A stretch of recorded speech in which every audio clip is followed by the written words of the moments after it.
Taib, banyak orang saudara-saudara kita menuduh kita dengan Wahabi ya. Maka mungkin mereka tidak tahu siapa Syekh Muhammad bin Abdul Wahhab rahimahullahu taala. Apalagi banyak orang-orang Syiah yang menyebarkan isu bahwasanya Wahabi mengkafirkan kaum muslimin, Wahabi ya suka menumpahkan darah kaum muslimin ya. Dan macam-macam tuduhan. Wahabi mengharamkan ziarah kubur, Wahabi mengharamkan salawat kepada Nabi sallallahu alaihi wasallam, tuduhan yang dihembuskan. Kemudian tuduhan-tuduhan tersebut disambut oleh sebagian saudara-saudara kita. Akhirnya semakin besar tuduhan tersebut. Dan ini semua adalah tuduhan tidak benar. Kita mengatakan kenyataan mendustakan itu semua.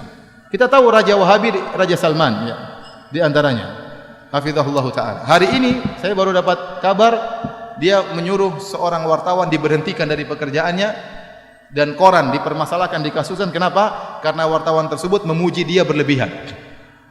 Ya, dia baca koran tersebut, ternyata wartawan tersebut memuji dia berlebihan, disuruh berhenti penulis tersebut karena dia tidak ingin sampai tauhid terganggu. Dia menjaga kemurnian tauhid ya. Adapun menuduh bahwasanya kaum Wahabi suka mengkafirkan, maka itu tidak benar, dibantah oleh Syekh Muhammad bin Abdul Wahhab rahimahullahu taala ya. Dan saya sedang menyusun juga tulisan tentang masalah itu ya. Bagaimana Syekh Muhammad bin Abdul Wahhab mengatakan kami tidak pernah mengkafirkan yang berkaitan dengan masalah 4 rukun, masalah salat, masalah zakat, puasa, haji. Kalau ada yang meninggalkan salat tidak dia kafirkan.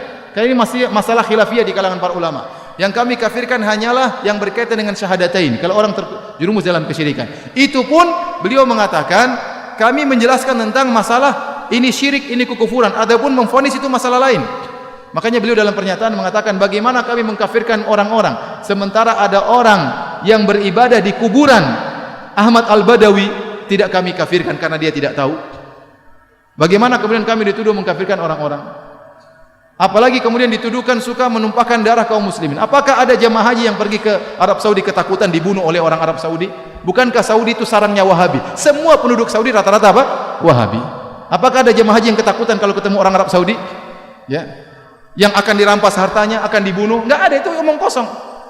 Atau kalau Arab Saudi memberi bantuan gratisan banyak, pelayanan. Ya. Bahkan Raja Salman kalau sudah memberikan bantuan, sebelumnya Raja Malik Abdullah, kalau sudah beri bantuan kemana saja? Suriah dibantu luar biasa, jutaan orang Suriah dibantu di Arab Saudi. Ya.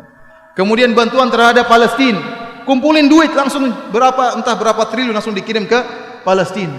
Bantuan, yang ini jarang diekspos. Di tanah air kita juga banyak bantuan. Ya. Banyak masjid-masjid dibangun. Ya. Sering yang membangun masjid tidak tanya-tanya apakah masjidnya itu orangnya tahlilan atau tidak. Tidak ada pertanyaan. Pokoknya butuh masjid bangun. Betapa banyak orang bangun masjid. Tidak ditanya mauludan atau tahlilan, tidak, bangun masjid. Betapa banyak pondok-pondok dibantu. Ya. Ya. Kemudian juga ya Suriah, Yaman dibantu. Secara madhab kalau kita bicara akidah ada perbedaan. Ya. Kita tahu Yaman bukan Wahabi, kita tahu Suriah bukan juga Wahabi, Palestina juga bukan Wahabi, tapi dibantu sama raja-raja Wahabi. Kemanusiaan mereka tinggi. Maka maksud saya seorang jangan menuduh yang tidak-tidak. Kalau dia menuduh bahwasanya Syekh Muhammad bin Wahhab melarang untuk ziarah kubur, tidak benar. Kita suruh ziarah kubur, yang tidak boleh kalau minta kepada penghuni kubur. Ya. Dilarang bersolawat. Saya bilang kita tiap hari bersolawat. Allahumma sholli ala Muhammad sallallahu alaihi wasallam. Berulang-ulang dalam ceramah kita bersolawat ya. Yang dilarang mungkin solawat yang mengandung mana-mana kesyirikan, itu yang dilarang. Adapun kalau solawat yang sunnah silakan. Ya. Oleh karenanya seorang berhati-hati tatkala memberi tuduhan yang tidak-tidak, ya, karena termakan dengan provokasi sebagian orang. Kalau dia nuduh Syekh Muhammad bin Wahhab dengan tuduhan yang tidak-tidak, ingat dia akan disidang oleh Allah pada hari kiamat. Kita kalau nuduh orang tidak benar, kita akan disidang berhadapan dengan Syekh Muhammad bin Abdul Wahhab. Dan hati-hati jangan-jangan pahala kita diambil oleh beliau seluruhnya. Karena kita tuduh dia dengan tuduhan yang tidak-tidak. Ya, ini bahaya, hati-hati. Maka seorang tatkala berbicara hendaknya dia berpikir sebelum mengucapkan apa yang dia ucapkan. Dan saya katakan bahwasanya kita bersabar kalau dituduh yang tidak-tidak, yang penting kita menjalankan sunnah. Dan ingat, kita tidak ada yang mengkultuskan Syekh Muhammad bin Abdul Wahhab. Syekh Muhammad bin Abdul Wahhab rahimahullah hanyalah seorang ulama yang bermadzhab Hambali. Dan dia bisa salah, bisa benar. Kalau salah kita tolak, kalau benar kita ambil. Dia sebagaimana ulama-ulama yang lain, bisa salah, bisa benar. Makanya dalam kajian-kajian kita juga Hampir tidak pernah kita bilang berkata Wahabi, berkata Muhammad bin Wahab, tidak pernah. Saya yang sampaikan dari apa saya ucapkan, perkataan Syekh Muhammad bin Wahab tidak ada saya ucapkan, tidak ada saya nukilkan. Ya, hampir tidak pernah. Kita sampaikan perkataan para ulama, perkataan ahli tafsir, siapa saja. Maka jangan kita berbuat zalim terhadap seorang pahlawan seperti Syekh Muhammad bin Wahab. Beliau adalah pahlawan. Dengan jasa beliau berdirilah kerajaan Arab Saudi. Dengan jasa beliau berdirilah kerajaan Arab Saudi. Yang sekarang kita bisa merasakan kenikmatan adanya kerajaan Arab Saudi. Ya.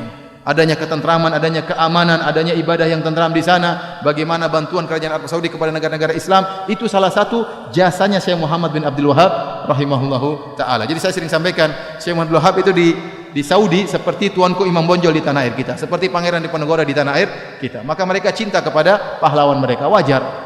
Kalau mereka cinta, mereka pelajari buku-bukunya, tapi mereka tidak fanatik. Kalau salah dibilang salah. Wallahu a'lam bishawab.